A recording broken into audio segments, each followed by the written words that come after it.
Bro ரெண்டாம் மீனும் மாட்டிச்சு bro.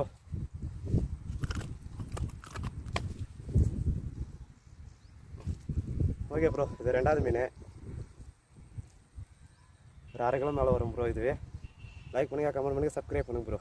3ஆம் மீன் ட்ரை பண்ணி பார்க்கலாம் மாறுதானு. எலி ஃப்ராக் தான் மடிச்சு. ஓகே ப்ரோ, 2ஆம் மீனும் பிடிச்சிட்டேன் எலி ஃப்ராகில். 3ஆம் மீனும் ட்ரை பண்ணுறேன் மாறுதான்னு பார்க்கலாம். அப்படியே தான் நிற்குது ப்ரோ அங்கேயும்.